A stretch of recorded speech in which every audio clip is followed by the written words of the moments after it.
Hello and welcome to today's webinar. On behalf of Intelligent Transport and Move It, I'd like to thank you all for attending. I'm your moderator, Sam Mehmet, Junior Editor of Intelligent Transport. Move It is a mobility as a service solutions company. Introduced in 2011, Move It now serves over 775 million users in 3,100 cities across 102 countries, and amasses up to 6 billion anonymous data points a day to add to the world's largest repository of transit and urban mobility data. As public transportation ridership around the world plummeted due to COVID-19, Move It has introduced several solutions for public transit operators and agencies to make public transit more resilient and flexible. All of the solutions, which are currently in use around the world, enable agencies and operators to optimize their services and better respond to COVID-19 or other emergencies that may arise in the future. Today's speaker will be Brian Swanson, Director of Sales Engineering at Move It. Following the presentation, we will move on to a live question and answer session where you can pose questions to today's speaker. Please remember, you can submit questions at any point during the webinar using the questions panel situated in the menu on the right. So, without hesitation, I will pass you over to today's speaker, Brian. Great, thank you all for joining.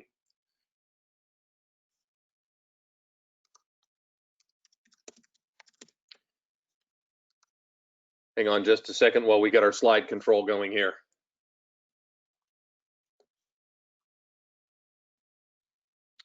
Can we go to, thank you.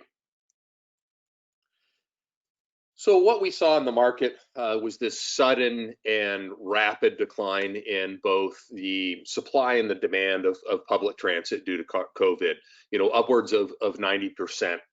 And we, with the changes that were forced for safety reasons to have to, limit number of routes and lines, operators had to very, very quickly make changes in there. We also saw a sudden, with the shelter in place, work from home approaches, right? Sudden drop in demand, except for our essential workers. So this is very, very unprecedented, and it brought to light that a lot of the mechanisms and the processes that we use to manage our systems took weeks, if not months, to react. And we just didn't have that kind of time. So you can see, from February to April, just how quick and how massive that change was.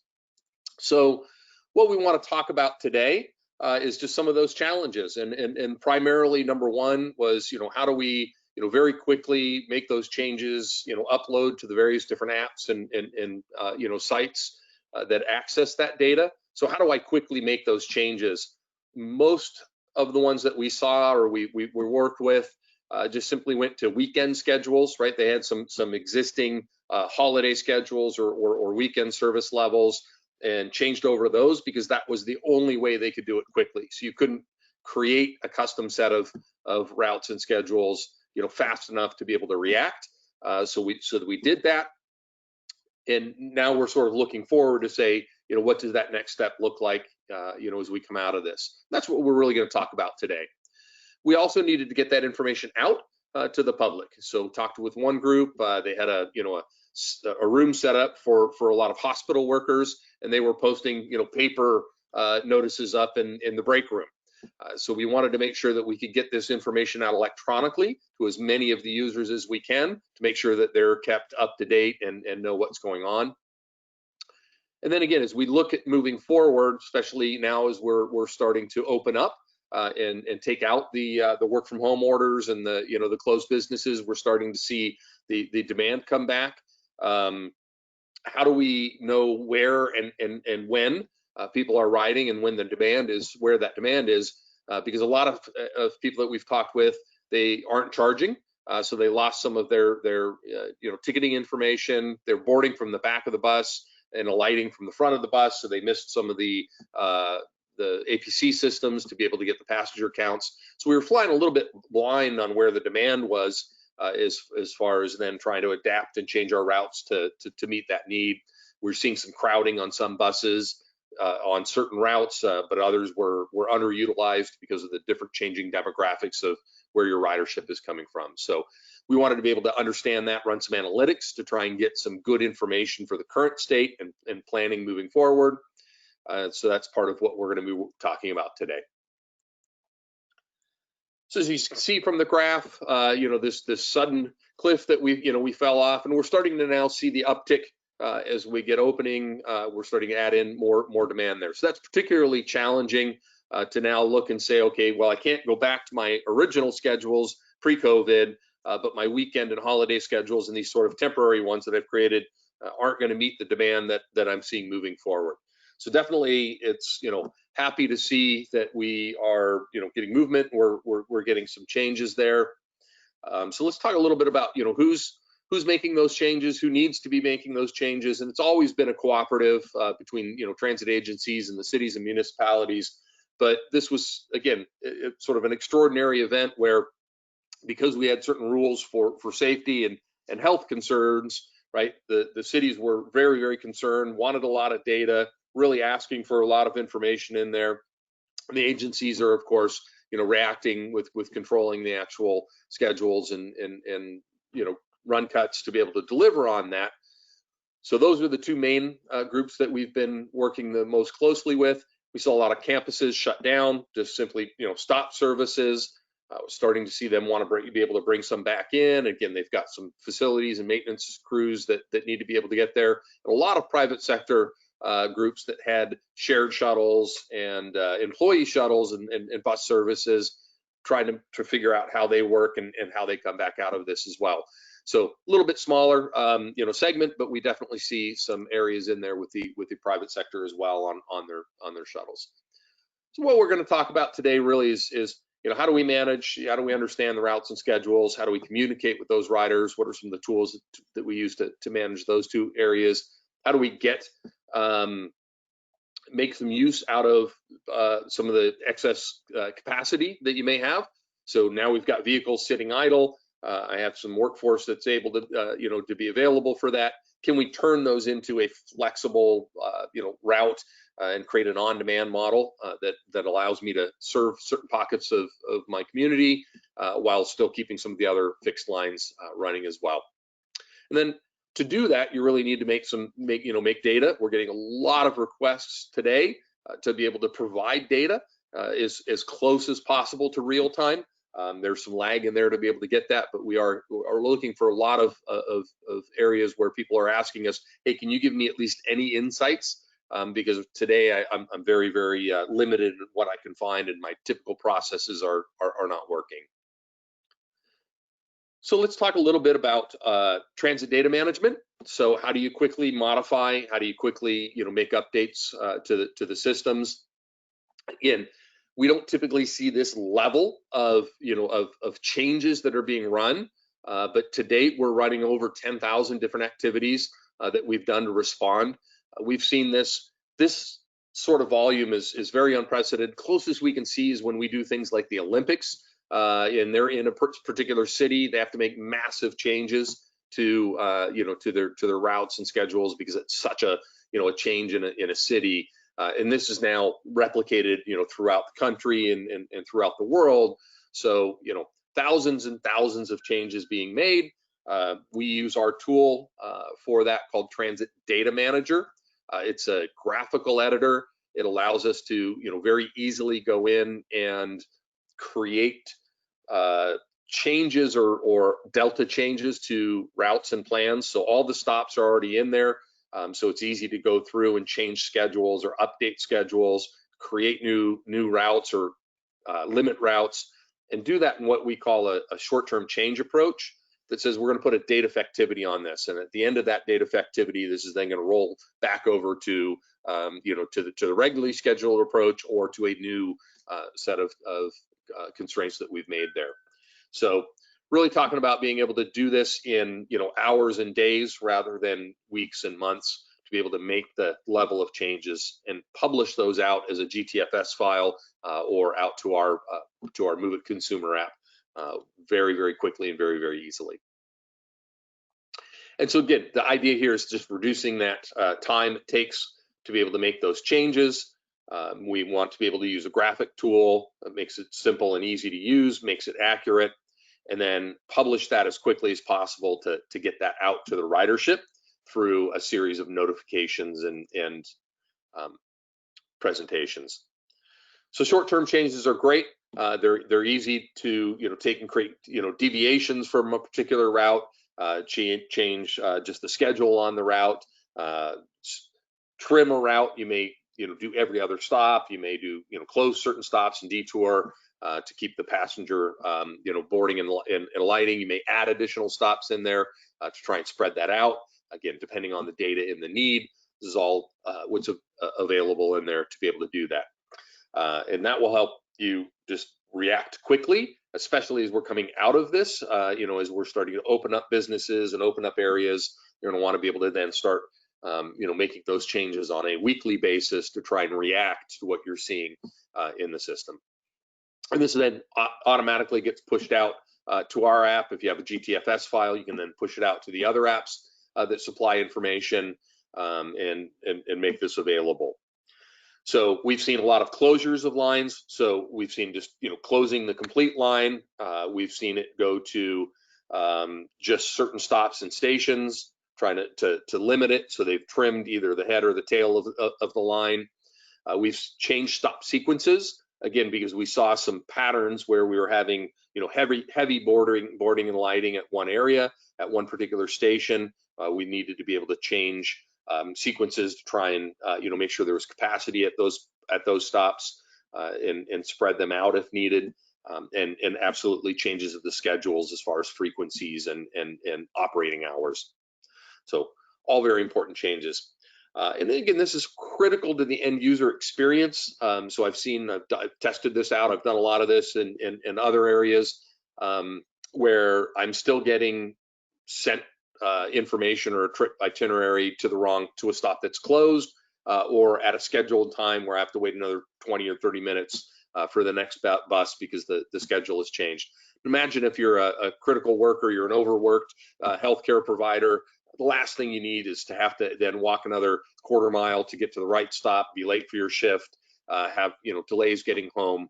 So in our case, we're publishing those out automatically, and those are getting loaded so that you will never get a trip plan as long as we've got those short-term changes in place and we've managed those schedules and alerts to make sure that you're not getting a bad trip plan or you're not being sent to an area that's closed. So again, very, very important to be able to get those published as alerts. So on the left here, what we're seeing is that, hey, service has been stopped.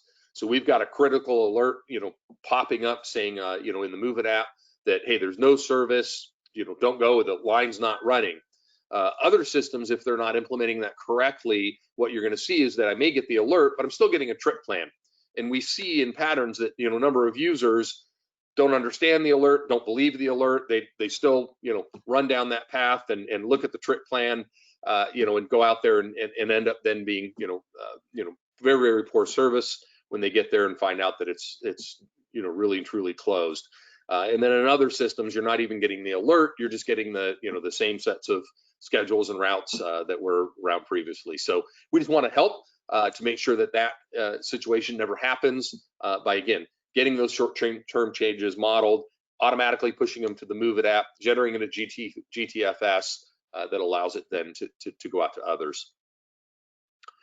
One of the things that we've seen surrounding the publishing of alerts, so again, very, very important to be able to collect those from and read them in from various different sources. So we've got Facebook, we've got other social media out there. We've got a lot of Twitter accounts, and so we follow those all.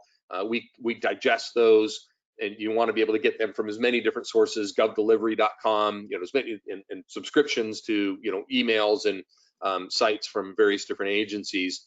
Then you want to be able to parse those, figure out who the affected ridership is, and then publish them out into your apps and into your ones so that people are getting information around things that concern them or in their area. I'm in the Bay Area. I don't need to see, I'm in the North Bay. I don't need to see all of the alerts for the South Bay. They don't affect me. They're too far off. They're not part of the routes that I commonly ride on. So we want to be smart about how we're pushing out those alerts. So we want to create a couple of different categories of the alerts, and we want to make sure that they're targeted to riders that are in those geofenced areas and that have used those lines previously. So there's some smart things that you can do to make sure that that data is out there and it's sent proactively to the right people. And again, just making sure that they understand they're canceled, the schedules are changed. We've then seen pop and push notifications at a more global level where it is okay to hit the whole area that says these are our boarding processes. This is how we expect you to do it. Here's what to do if you see a crowded stop. Any requirements for personal protective gear. So these are all ways that we can use to communicate and process that data out to the ridership. And of course, we've got a team, so we're providing tools, making that available. We also have a team that if you want to work with us to do some of those changes and manage some of those changes, we're here to help. Again, we're processing, thousands of these, at the moment, hundreds of thousands when it comes to being able to do the notifications. So absolutely, if you want to email us or contact us, we want to help you manage all of this and make sure that the channel is appropriately being used out into the Move It ridership, and also if you need to be able to get this out to others. So definitely looking to help you. Please contact us and get a hold of us to help there. So again, real-time communications, another key factor in here. This is, we have 3 different classifications that we use: pop, push, and critical bar. Critical bar links, again, are down at the bottom. They're big recommendations, oftentimes for things about the boarding procedures and closed lines that are closed or massive changes to schedules, and then very specific updates out there that are done by favorites. And if somebody's doing a trip plan, they're going to see a circle with an exclamation point in it, alerting them that there's something to look for. And of course, we want to push this out to the websites, make that available as well, so we can help getting those notifications out on the web, in the apps, and in the apps in multiple different ways. But very, very important that you, again, use the right notification process based on the user's actions, so that you're not giving them alert fatigue. Very, very common that, when there's so many alerts and so many things, you stop paying attention to them, and then you end up having a bad experience because you went to a stop, you're waiting there, and then just to find out that it's closed or that you have to walk a quarter mile down to the next stop. So try and manage the alerts so that we don't create alert fatigue, but we get the right information to the right people at the right time. Again, here to help you. We've got the sets of tools in there. You can see in the center of the screen there the example of a critical bar alert. It'll pop up. It'll be prominent in the system, and this is us then managing from emails. They're just emailing us, letting us know that there's something that they want to push out into the app, and it goes out to our very, very large set of users and in the regions and specific to those regions. Let's talk about one of the pivots that we've seen for utilizing some of the excess capacity. We've dropped down to limited sets of fixed routes. What we're realizing is we're missing some areas, or we have this chance to adopt a more flexible route. We've seen a lot of guaranteed ride home approaches as well, to be able to make sure that you're getting your critical workers where they need to go. Really what we're looking at here is how could we do this quickly? So that was the main theme of getting contacted by various groups. Said, look, we've been thinking about doing it on demand. We've been sort of we've got a couple of things that we could that we've done some pilots on, or we've been running a service in a certain area. How do I get that out there at a larger scale, and how do I do it quickly? And particularly understanding that as we open up over the next couple of months, how do I react to that? So how do I manage? So in this case, what we're providing is, why do you want to do this? What are the things we want to be able to get essential workers where they're going? So again, we've reduced routes, we've canceled routes. I've got vehicles. that I can use for that. I've got my operators prepared to do that.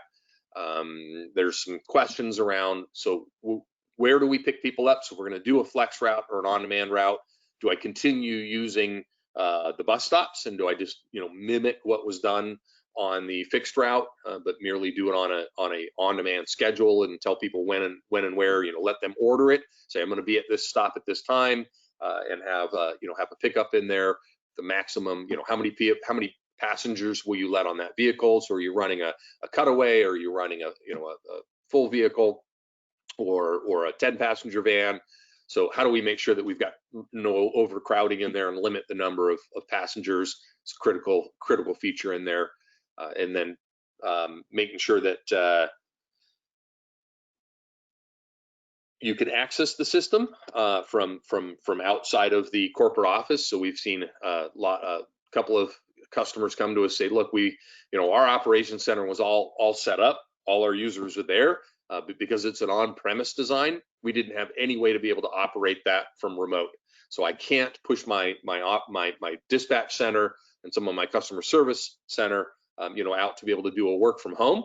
So we're suffering exactly like the rest of the population in there. We need to be able to do a work from home. So this is where our software as a service or mobility as a service applications, are really beneficial, because you just needed a web browser to access them. So you didn't have to be on site with downloaded applications. So a lot of scrambling going on there.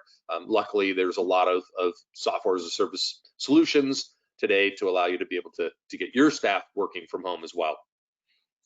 And then as we come out of this, again, being able to convert to and from, fixed route to a flex route, to a true on-demand route, we need that flexibility to be able to manage that, because we don't know what's coming. We don't know quite what that pattern is going to look like, where we open up and then we may have to close down a little bit, open up some more, close down a little bit. And again, we know that there's going to be some waves and some changes around that. So what do you need?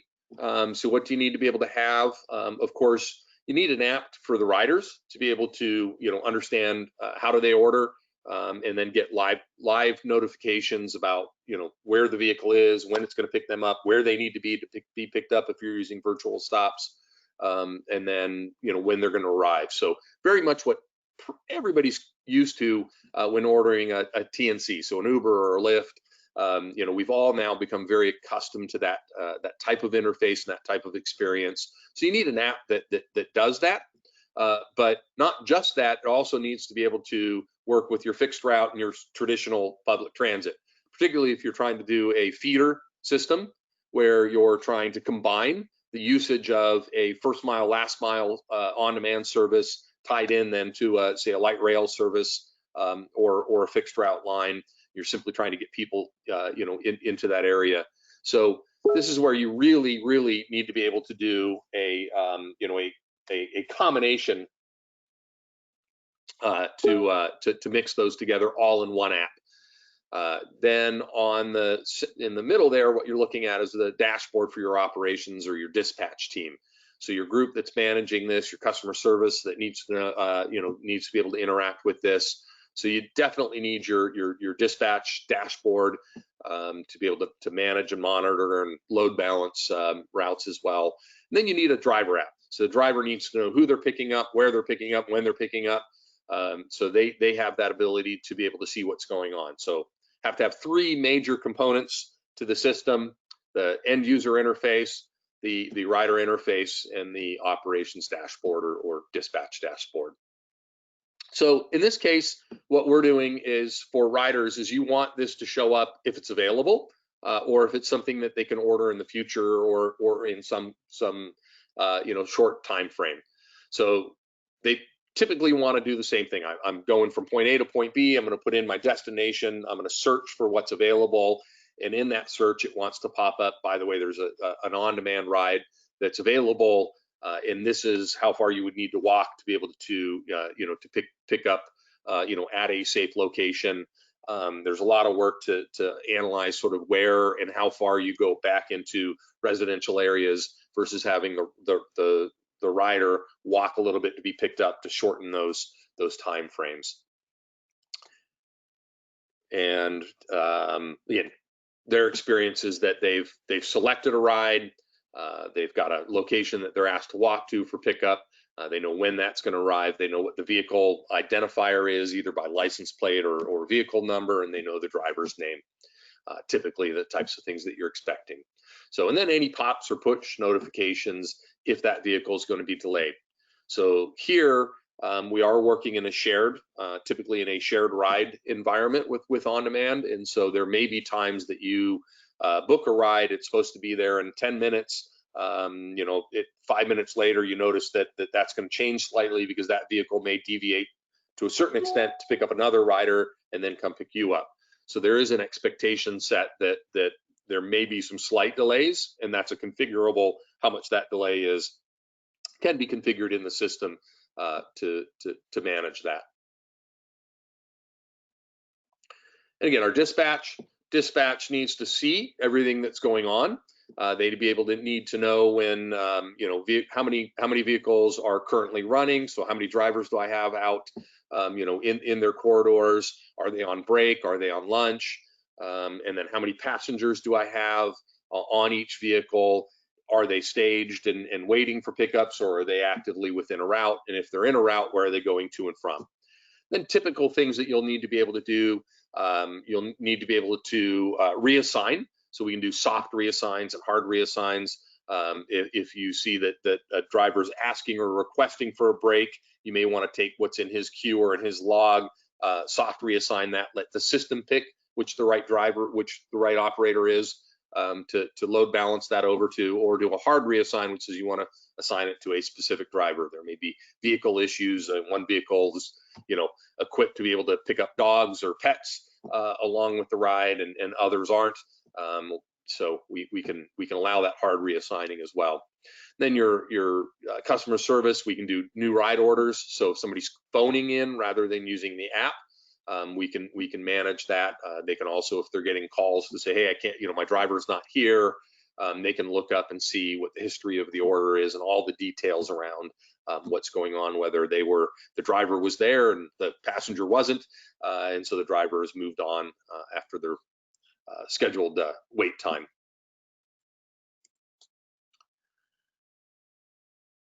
So again, it's a web dashboard, easy to access. They can then communicate two-way with the driver. So in this case, we have the ability to send messages back and forth. Driver can let you know, hey, I'm at the stop, passenger's not here. Vice versa, there's traffic, there's some deviation that I have to make because of an accident. So all this is available, again, through the web browser and out to the driver app, which is available on Android devices. So again, an Android phone or an Android tablet, we found a very good use with the tablets. It provides them turn-by-turn driving directions, so lets them know how many passengers they have to pick up, and then drives them either to their waiting location if there's no demand, where to wait. We do a predictive analytics to tell them, figure out where the right place is to stage them, and then turn by turn. When they go to pick up the passenger, a pop-up comes up, lets them validate that that's the right passenger, has the right number of people in their party, and it allows them to pick on that. Say they're in there. It also allows you them to deviate if there's a passenger that decides halfway through they've got a change of plans. They need to be let off. Driver can then report that person's done. In the background, we then recalculate the route and reload balance it and fix it from there. So an example that we did this was Palolim in Israel. This was a group that it was a bank with 6 different branches, and they were faced with, we've shut down the public transit. I've got some essential workers. They need to be here. They need to be able to get to the different offices. There's a certain amount of inter-office movement that happens throughout the days for managers and different groups. And they were desperate, right? They needed a solution quickly, and so we had been working with a group called WeRide. WeRide has an application that we've provided. It also has the operators, so they've got the vans and the service. So it worked out, very, very well for us, in that we were able to get this up and running for them in a week. So from first contact through to having this working, we were able to react so incredibly quickly on this. Again, in pre-COVID times, right? You're going out to an RFP and you're analyzing, you're planning, and right, these things can take a while to be able to get to select a solution and then deploy the solution. We're talking at big time frames. In this case, literally it was a week, and we were able to very quickly define what the routes would be. We looked at some existing data to figure out sort of where we needed to run, figured out how many vehicles we were going to need, and launched this. And in the first couple of weeks, we had 100 users using the system effectively to get their essential workers to and from, and is growing, through there to be able to commit to their whole demand. Kind of a next step then is to look to say, well, do we, at the time they started it, it was just for their employees. But there were a couple of other, groups that had then looked to try and come together to be able to say, hey, could we share some resources? Could we actually do this for a consortium of several, key employers in an area that we want to be able to provide this service? So key here, right? The major thought that we're talking about is that we need to be able to react quickly and understand and quickly analyze where's the demand, how many vehicles do I need, what are the service levels that we can work within? Is it a 10-minute wait time or a 20-minute wait time for pickup? Do we deviate? How far can we deviate if I've got to pick people up in a very, very, in a more rural area or often suburban pockets that are hard to get to? Can we have them walk a little bit to get picked up? Will that help? And then we also have to look at where do those vehicles pick up and drop off? So there's some legality and some safety issues. Again, what works well is if you can use some existing bus, public transit stops. Typically, the bus stops are a place, but you don't want to get in the way of the buses. So again, whether if you're a private operator, right, you can't use that space. So now, where do I look for to provide those safe pickup locations?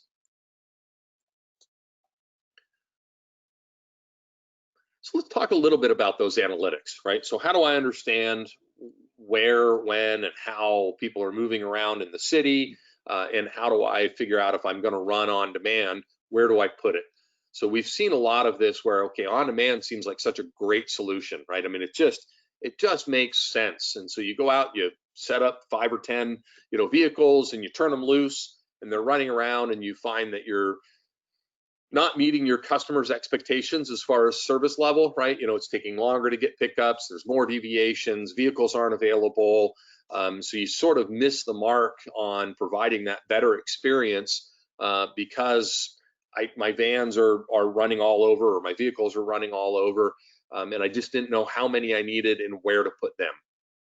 And so that's where we use what's called our corridor analysis. It's a set of on-demand tools that we use to figure out, based on some inputs, where do you put your vehicles? What areas do you let them run in? What do you expect as far as the service level to get out of that? We can do the reverse as well. We can say, how many with this number of vehicles, where would I put them to get my best level of service? So again, depending on how you're working, we can work along with that. We've been using our other urban mobility analytics. We call it MUMA, Urban Mobility Analytics. And this is, again, where we get a lot of requests. I have some information. I've got good tap-on information. I know where people are boarding, but I don't get tap-off information.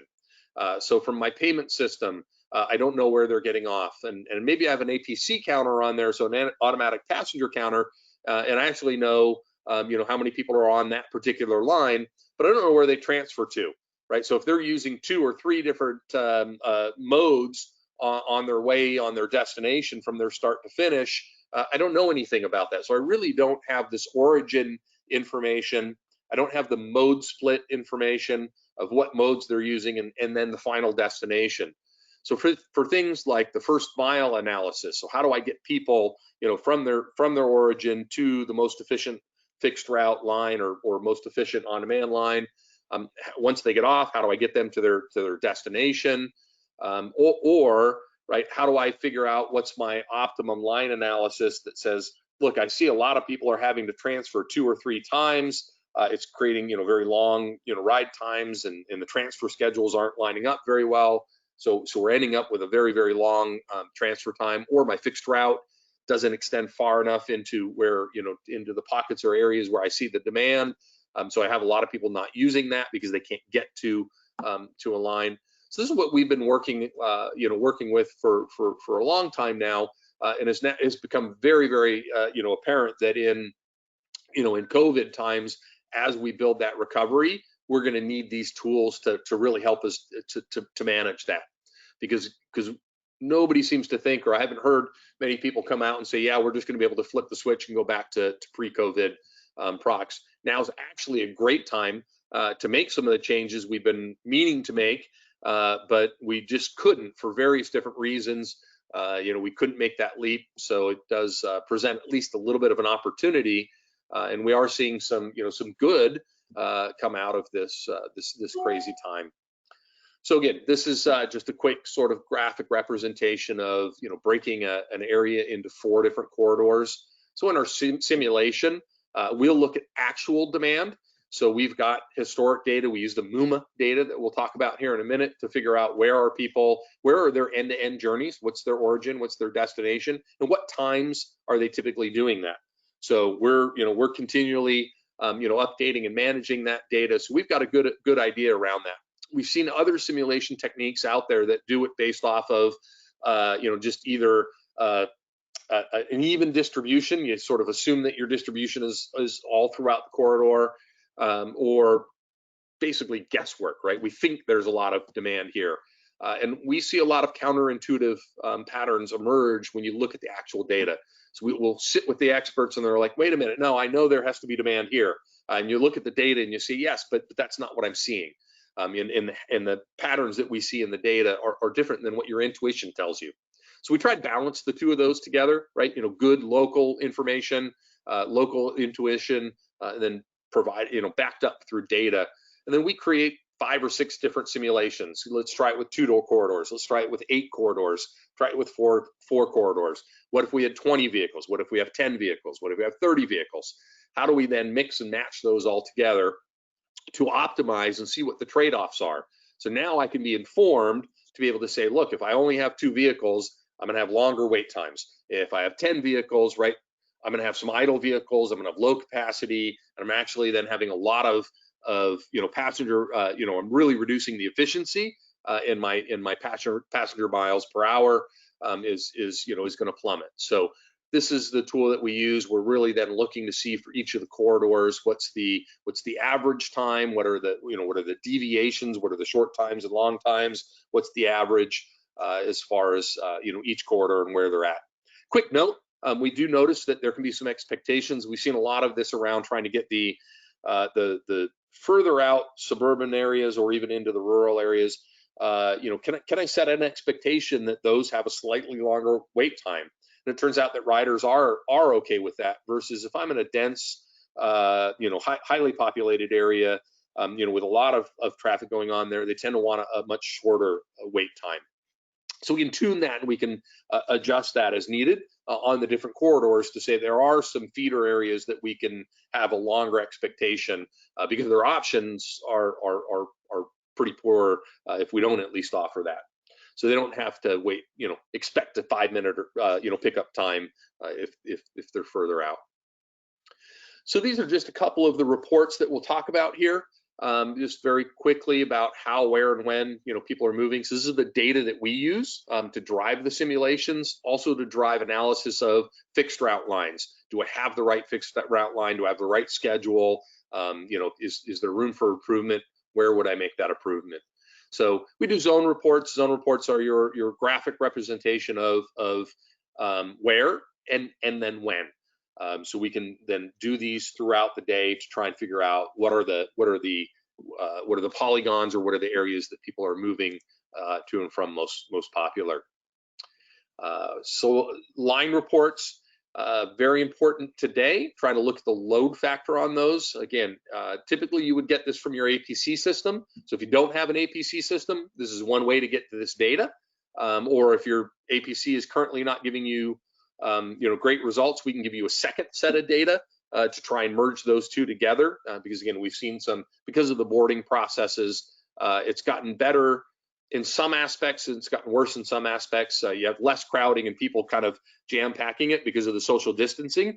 People are boarding in a much more spread out, methodical way, and that helps. That makes it easier and takes away some of the false positives that you typically see. But this procedure for some companies with the board in one door, light in another door, have thrown it for a little bit loop. We've adapted to that pretty much though. So anyways, this is also a way that we get data to calibrate. So we know that there are biases in all of this, data that we get through app usage and cell phone data.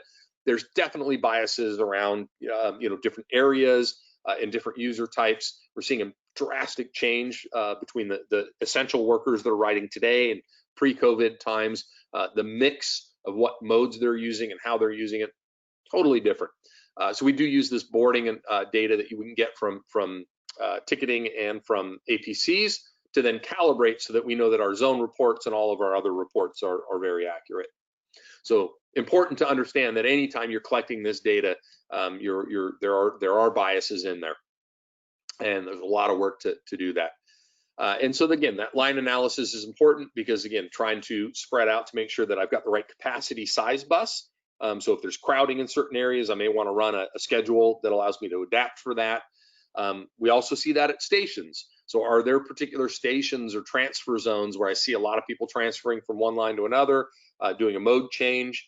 How do we adjust schedules to make sure that we can achieve the right social distancing in those scenarios? What are the most popular ones to start with, so I can focus my efforts there?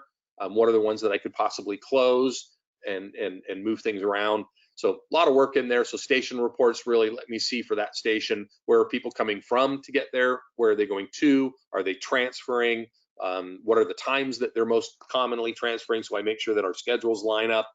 I do a commute that I do a bus down to the ferry into San Francisco, into the city. And always amazes me that those schedules don't necessarily always line up. So again, looking for these transit hubs where I have a lot of people gathering, a lot of people, then switching modes to scooters and bikes and micromobility. From flex routes, maybe get me to a fixed route, and then from mode to mode, from train to bus to ferry. We want to be able to get those reports around those particular stations and get information. So lots of data out there to be had. We actually had already completed a study around Pittsburgh where we had analyzed nighttime workers because there was definitely a different pattern around nighttime workers, and we had some assumptions going in that we thought maybe around some of the warehouses there was an Amazon center and a Giant Eagle center, that we thought we'd see a lot of nighttime workers. We thought that maybe there are different areas. That turned out through doing some surveys from our app and then doing our MUMA analytics, that it was really a lot of healthcare workers, a lot of hospitality workers were really sort of the two dominant areas, and really the healthcare was the most.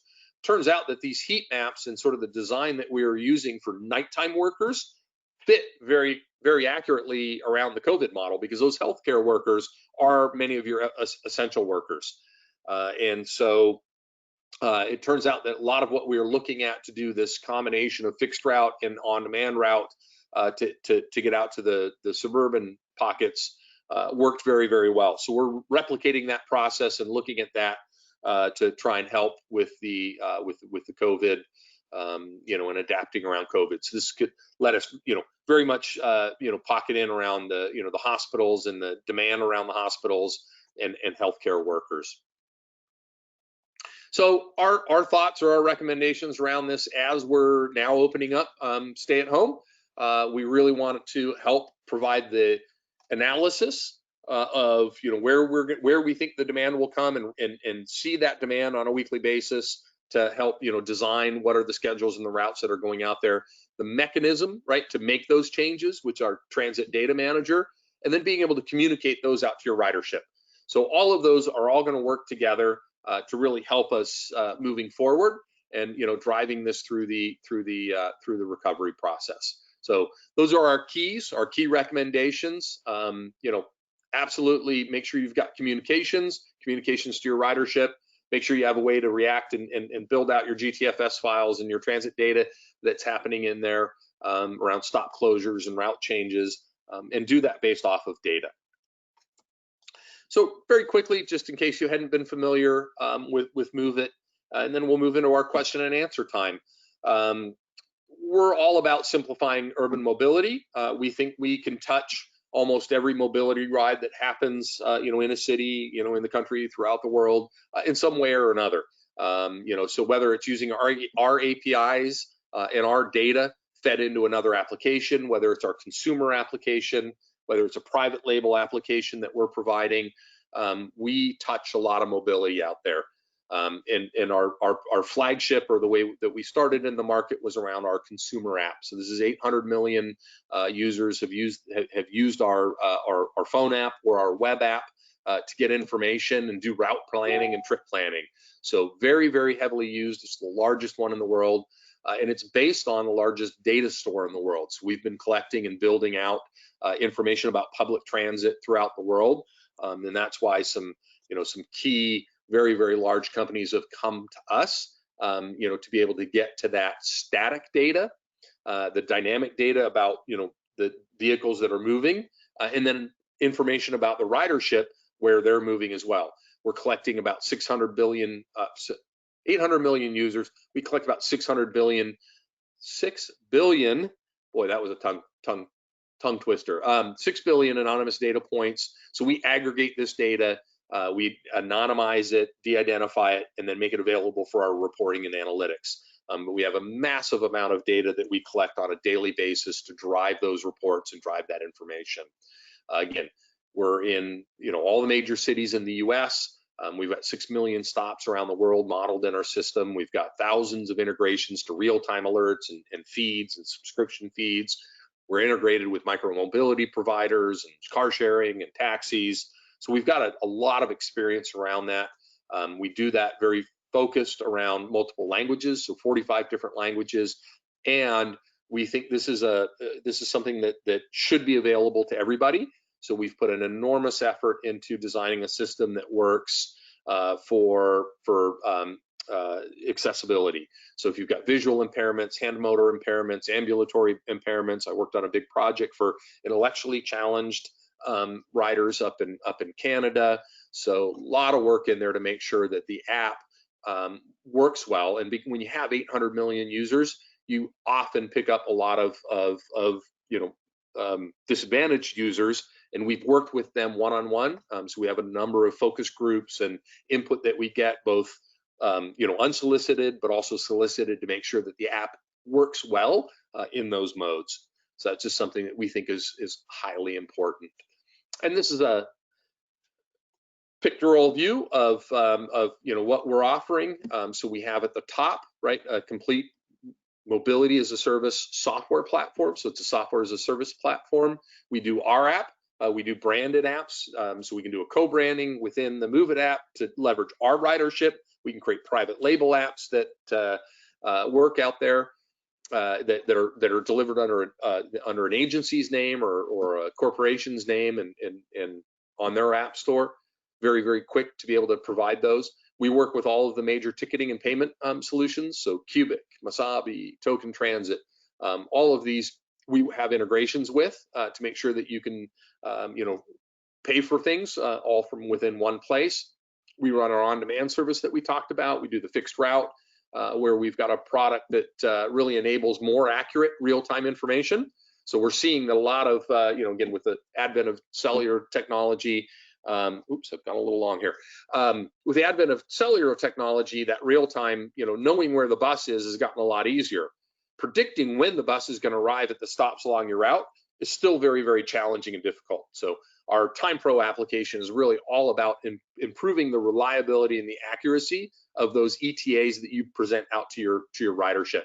And we get, with 800 million users, we get a lot of feedback from users. One of the main trends that we always get from that payment, I want to be able to pay for my trip, is one of them. And the second one that again is always on the top of the charts is, hey, your real time was wrong. I got to the stop, the bus had already gone. I missed my bus. It caused me lots of grief and consternation. So having accurate real-time information and reliable real-time information is huge. And we do that, again, very, very well with TimePro. Urban mobility analytics we talked about.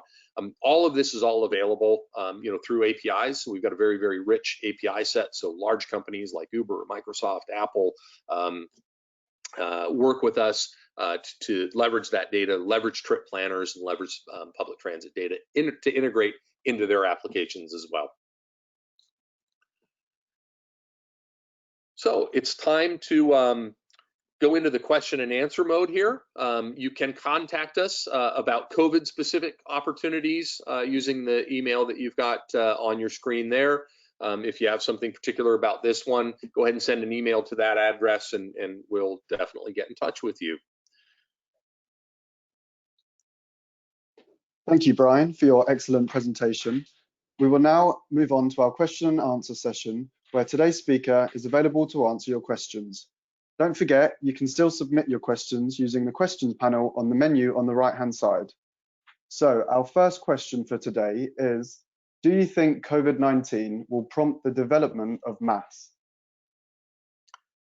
Absolutely, yes. We're already seeing it, and I think it really highlighted for everybody involved in this process that the tools that they were using today had a lot of room for improvement as far as being able to make those changes quickly and affect those changes out there. So I think this is the catalyst that has allowed it.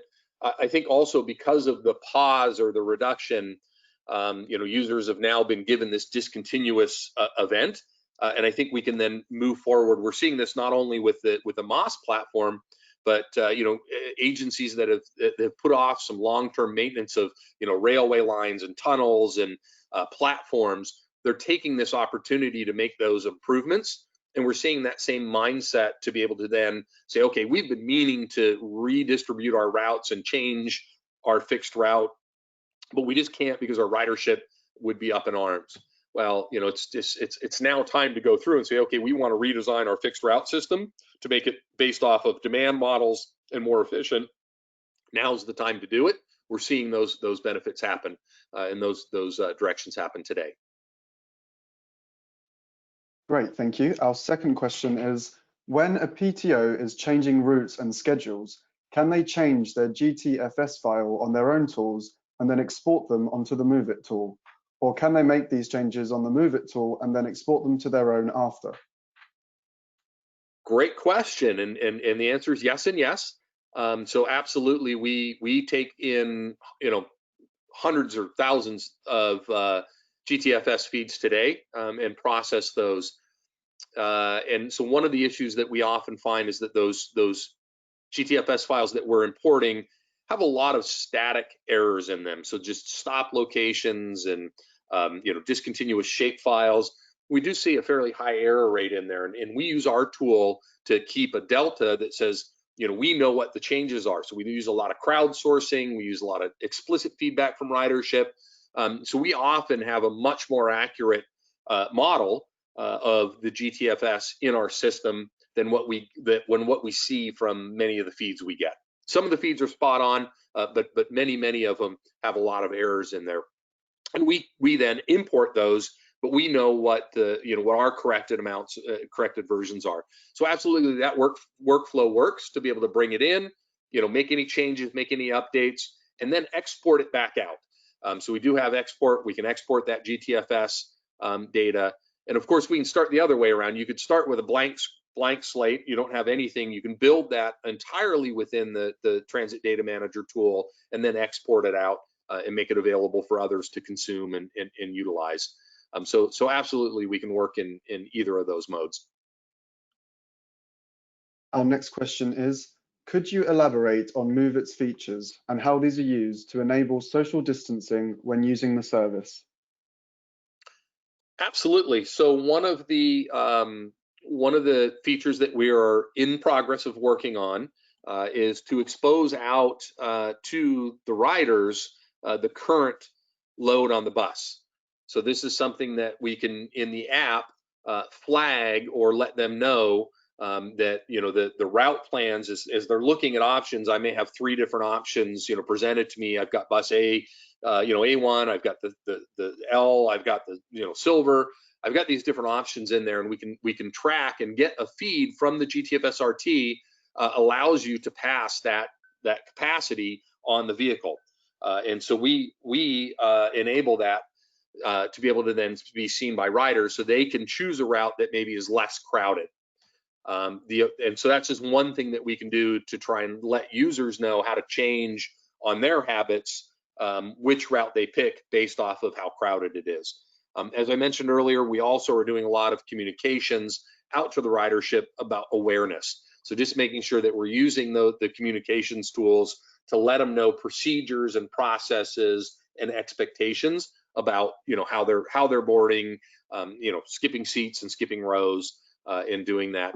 And then, of course, using the analytics to try and design the routes based off of data, to try and make sure that you're, if you are seeing patterns of, heavy usage on a particular line, because I've gone to a weekend schedule, because that's what I had, let's create a schedule for those times that we've got heavy, with a shorter headway, or a more frequent schedule. So all of those combined should really help to improve safety, and reduce the spread of COVID. Okay, thank you. Our next question is, at which frequency can you update the GTFS for a given medium city? Do you convert the service alerts into a GTFS RT? So yeah, there's a two-part. That's a long answer. In that we can do it daily. We could do it ad hoc as needed if you need to make extra changes. So we can export out that GTFS file with all of the changes in it, and make it available for other systems to consume. I've worked with a couple of different groups that, yeah, they're making pretty much daily outputs of their GTFS. But issue there is that they're large. They take a long time to load into those systems, and there is some some processing that while you're loading that new GTFS file, how are you handling your current ridership? So people may have current plans in progress, and they've done searches and they've done things, and so there's a little bit of awkwardness in there. We've solved that internally, specific for the Move It app. So the answer for if you're trying to just get the GTFS file, that can be done ad hoc as needed. But typically we like to do that as either a nightly update or weekly update, depending on how quickly you're making your changes. No problem. But what we do find is that in our app, we have implemented it such that we can then post these short-term changes can go into effect, and they're time-based. And our system behind you to simply say, hey, these stops are closed, this is the detour. You don't have to actually go in and author or manage at the GTFS level. We take care of that all behind the scenes. And so those GTFS are date effective. They go into the system automatically, and they handle those. Those are great for planned changes. So I know in advance something's coming up. My road crew, my department sends me my information. Where they're going to be repaving and how long that's going to take. So I've got all these schedules and things that I plan in advance for, and that works great. We also know that there are real-time changes, right? So there's an accident, there's a water main burst, and and it's flooded a road. Any number of things happen out there during the day, and those we have this now what we call City Manager to be able to make immediate changes. So that's where again a dispatch or an operations group will go in, and they'll create again a time-bound one, but that happens immediately with no need to load a full GTFS load. That changes our route planner to make sure that we're avoiding that particular area. So again, long answer there to say that yes, absolutely, we can import and export on a daily basis. Again, if there's hourly basis doesn't really work because it takes so long typically for applications to load those. But during the day, if we need to, we can do a special build, special export, and then apply that particularly in the Move It consumer app or the Move It white label apps to be able to do that through STCs and immediate real-time changes. Okay, I think we have time for one last quick question. Who should we contact to make sure our service alerts are integrated into the Move It app? Hannah, I don't know if you're on. Do you have the right link or the right email address to answer that one? Sure. We've been doing the move it. Oh, I see. It's not on the slide at the moment. It's COVID. It's the our COVID email. Yep, that's the one. COVID-19@moveit.com. And then we can get you set up from there. Yeah, let's use that one for the time being. We have another area that we can do that, but this one is being monitored, throughout the day to make sure that we're reacting quickly on it. Well, I want to thank you all from my side for joining our webinar today. Really appreciate it. Thank you very much, Brian. Please join me in thanking Brian for his time today for an excellent presentation. As you leave the webinar, a survey will appear on your screen asking for you to rate the webinar. Please take a moment to provide your feedback. If now is not a good time, the survey will be sent to you shortly via email. If you could complete it when you can, we would greatly appreciate it. On behalf of Intelligent Transport and Move It, I'd like to thank you all for attending today's webinar. We hope to see you again soon. Goodbye.